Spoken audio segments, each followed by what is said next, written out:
Hey guys, welcome back to Cadence RC. Hey, so this is, I think I'm on take number 6 or 7 here, trying to get a video out here. Hey, today I want to talk about kind of what we got going with Southern Idaho Roadrunners, and more importantly, I want to talk about Mini Z and what we're going to be doing with these cars over winter. So as some of you guys know, I've been helping out with Southern Idaho Roadrunners. If you guys want to follow us on Facebook, search for Southern Idaho Roadrunners and follow there. That way you can get all the info on what we've got for local road racing in the Boise, Idaho area.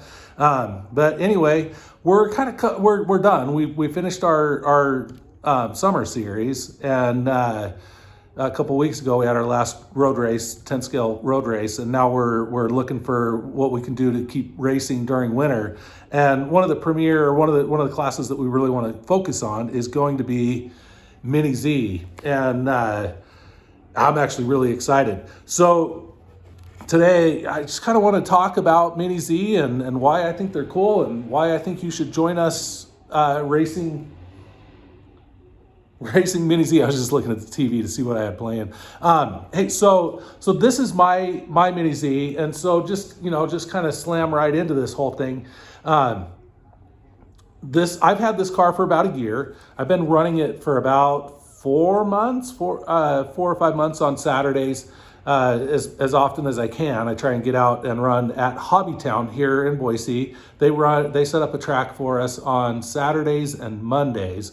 We're able to get out and run Mini Z with those guys, and these things are a riot. This car is it's an MR03. So right now, if you go to the store, or go online and you're looking to buy a Mini Z, the primary classes are going to be MM and LM, and you're going to see MR03 and MR04. The MR04 is the newer chassis. They came out about a year ago, about the same time I was buying this, and with that MR04, and so I do want to give you guys kind of a quick run through on the differences between the two, and so that way if that way you know what you're getting as far as the difference between the two. They do cost about $175,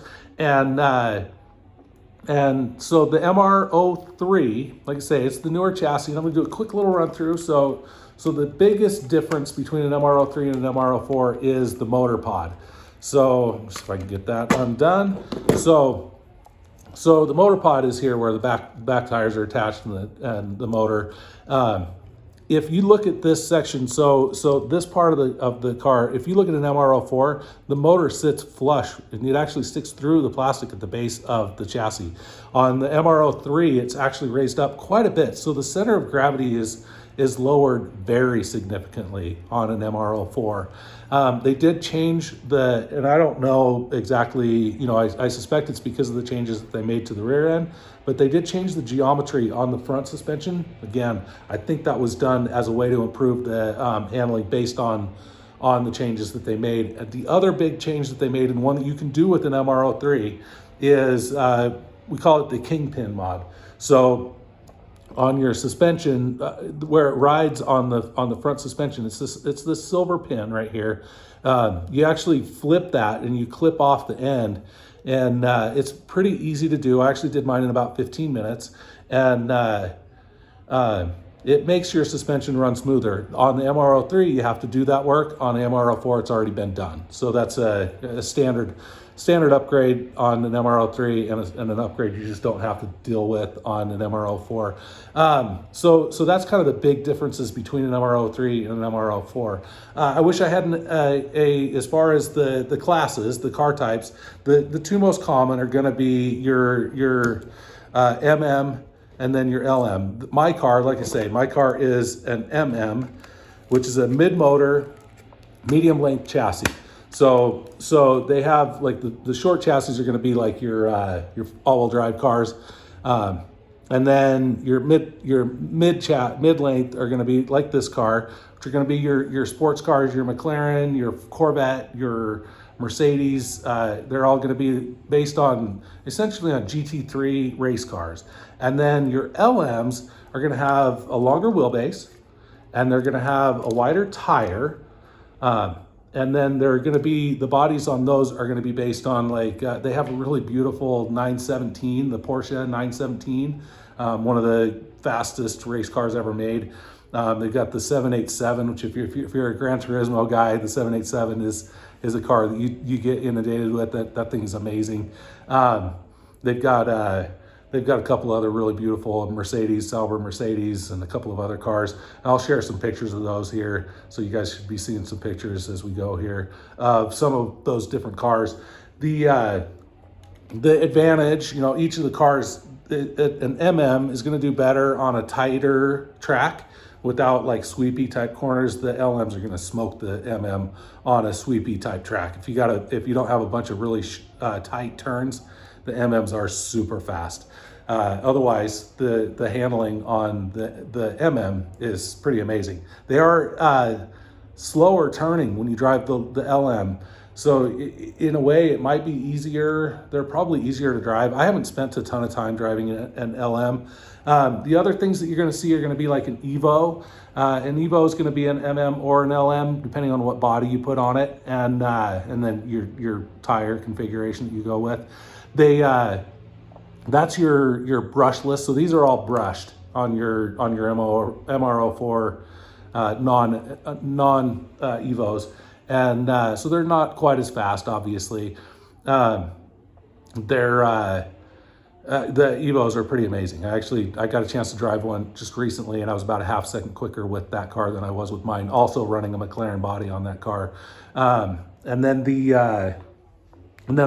like a new car that's going to be, you're going to see, and like we'll be dealing with the Southern Idaho Roadrunners, I'm sure, is going to be, there's several cars out there that are sort of that full-on touring car, but the newest one on the scene, probably the biggest name on the scene right now, is the RC28 from Associated. And that car is beautiful. It is literally a 28 scale version of their 10th scale touring car. So that thing is going to be astonishing. A lot of work. These on the other hand are really simple, really fast. They're really strong. So like if you've got kids and you want to have them be able to run a car, these things are amazing. Some of the different body types, the wings are a little more or less fragile. It's the one part I've broken on mine. I see a lot of cars with no wing because they get broken off, but I've had to glue mine on. I have to glue it on pretty much every time I take it out. It gets snapped off by something. But yeah, that's other than that, the cars are astonishingly tough. As far as getting going with the Mini Zs, the big upgrades that you're gonna have to do when you get into this are gonna be your tires. So right now I'm actually running a really aggressive tire. I'm running and this, you're gonna find that this is configuration wise is how everybody's doing it. You're running a radial type tire, with a tread pattern in the back and a slick in the front. And then I'll show you the exact tire. So I am currently running these 20-degree front slicks. And then I'm running these 10-degree radials for the rears. It's about $20, gets you 2 sets of tires. And I can tell you, if you're running, one harder on your tire than what I'm running, they last a long time. These tires, I'm thinking, based on the wear that I'm seeing, you're probably going to get a race, like an event or two if you're actually racing. Probably not the best tire to go out and do practice sessions with, because it is wearing out pretty fast. This was the first time I did this tire setup. Wanted to see how it would perform. And then as far as your next upgrades that you're going to do, the most common upgrade besides tires is what's called the T-plate. So this is your T-plate here, this carbon fiber piece. This is so they come in a number 3, number 4, and a number 5. You can buy them in a kit with all 3 of those. I bought mine separate because I have a number 3 and a number 4. And my recent testing that I've done with this, I found that so the 3 it's softer, so you get more torsional flex. The 4 is going to be stiffer, and then the 5 is going to be even stiffer. The 3, I found that like if you're running a colder track, the 3 probably would be better. I found that I had better grip when I was at early when I was driving the tires, before the tires really had a chance to get warmed up. Once the tires warmed up, I was about a tenth of a second quicker with the, and more consistent with the number 4 T plate in there. As for other upgrades that I've done, I've got to be honest, the stock setup is with my MR03 is very good. I have done all of the suspension stuff, so I do have the oil shock. I'm actually running no spacer currently, so I've got it as soft a setup as I can have, and I'm running the stock, the shock oil that they come with. You do have to put it in and bleed it and do the whole thing. I'm running, so the springs for the front, the factory spring is a black spring. I actually recently found out that it's actually the softest spring. So when you buy an aftermarket, when you buy the Kyosho spring kit, all of the springs in that kit are stiffer than the stock spring. I actually am currently running the softest spring from the kit, which is a red, and am really much happier. I was running a stiffer setup, and I found that I was getting pushed around by the RCP, by the track links more often than what I am with this softer setup. So I can drive more aggressively around the track without getting pushed offline, and so I can run a much more consistent lap, and I can run just as fast a lap with this current setup. So that's kind of how I've ended up where I'm at. I do a lot of laps. This car's got thousands of laps. I've been running it I've had it a year. I've really been running it for, I'm gonna guess, about 5 months. I've been running it on as many Saturdays as I can. I'll do 5-minute sessions, and we've got a timing system in there. So I run about 5-minute sessions, and I always do 5-minute sessions, and I'll usually do between 50 and 60 laps, depending on how big the track is, depending on the layout of the track. Our track's about 15 by 12 or so. As far as the size of that track, it's not huge, but yeah, I'll burn a lot of laps. And so my car, I think for the thousands of laps, is in remarkable condition. But that's what I see across the board. I mean, other than wings, like I said, if you see one of these things, I rarely see these with a wing on it. I've managed to keep my wing intact, which is amazing. There's some front parts that just come off automatically, some little winglets, they come off instantly, and they're so small you don't even find them. But yeah, they are actually remarkably tough. There are some aftermarket bodies that you can get as well that are going to be even tougher. I don't know as far as what we're going to do as far as the rules for that. So sit tight as far as aftermarket bodies. I have a feeling we're probably going to want you to run the race car body, the true race car body, the Kyosho body. But as for any other upgrades on this, the other thing that I've done on here is they come with, so pre-installed, they come with 6-tooth gear on there. I've actually gone up to a 7. I tried the 8-tooth, and I found that the motor was getting pretty hot about halfway through a race, and I would start losing pace at about the 3.5 to 4 minute mark. The car would slow down a little bit, and then that 9-tooth, I think you can get away with it with an MR04 because the motor is so much more out in the open. But on these MR03s, I just don't think you could make it through a 5-minute session with that 9-tooth gear on there, which is a shame, but it is what it is. I am also just recently learning that it is possible to put an MR04 pod, so that's the whole section with the motors and the wheels attached to it. It will swap onto an MR03 chassis. You do have to change. There's this spacer on the non-drive side, on this side, does have to be swapped out. But yeah, so that's the basics as far as the car itself and my upgrades. Batteries would be the next thing. So they do run on a AAA type battery, which is awesome. I'm running the Speedhouse batteries, which actually are from Kyosho. And then I'm also running a Speedhouse charger. I think it was $11 for a set of batteries, and the chargers were $30. When you're charging them, if you're using that setup, they do get really hot, and that thing does not stop automatically. So you do want to, whenever I'm charging, I do set a timer so that I can keep tabs on my batteries and not forget, because I do think you would burn things up if you just left them. The Speedhouse batteries, as far as the performance of the batteries, so I'm hearing the best performing battery is the Gens Ace. No surprise there. Those guys make an amazing battery. And then the other common size, so I believe the Gens Aces is 700 battery. I think, I can't remember what they are, at 7 HV, whatever that means. The Speed House are an 800, and then the other common size that we see are an 1100. So something that I've been learning about batteries recently, and I haven't been able to test this, but my understanding is that lower HV on the battery amounts to a faster discharge. So you got better acceleration with that, with the Gens Ace than what you get with the Speed House, and the Speed Houses can be better than what you get with those 1100 batteries. You're going to get more runtime. So if you're getting one of these for your child, it might be good to get the 1100s because they can run it more and it's not going to run as hard. So easy, easy thing to do. They are running if you want to run these here at Hobbytown, they are running the Kyosho timing system. And so this is actually one of the transponders from that. They're $30 is what they run.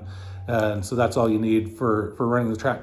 Like I say, $175. These is generally what they cost. The most expensive ones, you do pay a little more depending on the body. They have to pay for licensing, and it's not always the same price. I have noticed that this particular car, my MR03, it's one of the ones that's it's $220 for this body, for this kit, the one that I have. They do come with a radio, so you're good to go. If you have Noble, the FlySky Noble type radios, they actually make a module that you can clip into the bottom of that thing. So it actually goes inside the handle. So once it's installed, you never touch it again. But it does make that FlySky able to adapt to the Kyosho receivers in these Mini Zs. So that's a killer setup if you're going to get into an Evo in particular, because the Evo just comes as a chassis. You have to add your wheels and tires and your body. So generally, like if you buy a body kit, it comes with wheels and tires, so you're good to go. You're going to buy the Evo, whatever body you like is going to come with, and then obviously you're going to upgrade your tires. But having had a chance to drive one of those things, they are super impressive. I really wanted to kind of show off and showcase one of the things I've been kind of struggling with as I've talked to people about the whole Mini Z thing, because I'm trying to get people excited about this. As we're coming into winter, we need somewhere to race and we need something to race. And I sort of feel like maybe there's an attitude because they're small, and traditionally small cars have been more toys than race cars. But I really wanted to show how insane. This is obviously a brushless car with all of the performance in the world. And look at this amazing track. I'm so jealous of this. But they're stupid fast. And then I'm going to just bring you back to another video here. Oh, I wish I would have skipped past that. I've been watching this. So this is from MARA Auto. This is the Kyosho Mini Z Cup in Hong Kong in 2022. This is a narrow touring car class. So this is going to be this size car, and I was noticing. So as these guys were dropping the cars on, I was finally able to kind of recognize these are Kyosho bodies. That's a Corvette. They're going to drop on some other cars that I recognize, a McLaren, a couple more Corvettes. I don't know what this one is, but so this is a race with Kyosho cars. I'm going to skip this ahead so you can just see the performance on a more, getting ready to start. Okay, they're going. I'm going to scoot myself out of the way because I keep kind of shooting these videos and blocking the view. But yeah, look at these things run. So this is clearly a brushless car, but this is a Kyosho Mini Z, probably an Evo, with a regular Kyosho body as our race cars, and just the performance of these things is absolutely astonishing. And I hope that this will help kind of get more people excited. So as I've gotten into this whole thing, I've been doing this for a year. So this week is my year anniversary of racing our RC cars. I started out with oval. I know you guys that have been following me, my first video that I made, it was a 3-part video that was teaching about the Slash Modified, and that was how I got started with this whole thing was running that Slash Modified and trying to learn how to drive. And I've got to tell you that as I bought the different cars, and now I hate to say I have pretty much everything, but I have pretty much everything. I love driving these Mini Zs. They're just such an amazing car to drive. Every little change, you change to a different tire, and it's a completely different experience. You change the springs. Everything makes a huge difference. The cars are super responsive. They're super quick. They're just an amazing race car, as they should be. But yeah, it's so easy because I forgot to mention the pricing of some of these parts. But the spring kit that I've got in here, it's like $6 for the spring kit for the front end. The shock was $20. The T-plates are $7 if you buy them individually, if I remember right. And then if you buy the kit with all three, that's on the Carbon. There's different brands out there, obviously, but on the Kyosho parts, if you buy the 3-pack with the 3, 4, and 5, they're I want to say $16 or $17. So you save $1 or $2 versus buying them all three separately. So the parts are really inexpensive. So it's very accessible and again, real racing and a really amazing learning tool because they're tough enough to take that abuse. So you're not, you're able to go and learn. I mean, man, when I started driving this thing, I just was such a klutz and I could barely deal with the car. And now I've been fast the whole time, but now I'm getting fast and I'm getting to the point now when I go and run my Mini Z, I'm always fast. And I typically with the Mini Z is probably the car I drive the best out of all of my cars besides oval. I do very well with oval, but these little Mini Zs, I can typically set the fastest or second fastest car of all, regardless of type, at Hobbytown when I go there on the weekends. And they change the track every other week. And so we've had a lot of different layouts and consistently I've been able to take my little McLaren and set fast laps with it. Probably helps that I have one car, and a lot of people have several cars and they're trying to learn all their stuff about all different cars, and I've been just burning laps with one car. Really looking forward to getting to harass more of the guys and get more into racing these things, because when we've raced, it's just been us, setting up quick races in there. But it's been fun to do, and it's been fun to get out and learn and get this whole Mini Z and racing figured out. And I know that it has made a huge difference in driving all of my cars. My light control is so much faster. I'm able to make those little changes in my steering. Throttle, I'm still a little sluggish on, but my steering changes, I can make those littler inputs so much more consistently than I used to be able to do. So the Mini Z has been an amazing tool.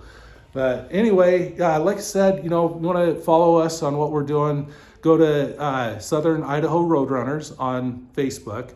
That'll keep you the most abreast of what's happening within the road racing community here in RC in the Boise area. And then I'll also do my best here on Cadence RC to let you guys know what's going on. And so if you want to follow me here too, that would be amazing. And anyway, I can't wait to see you guys in the next video.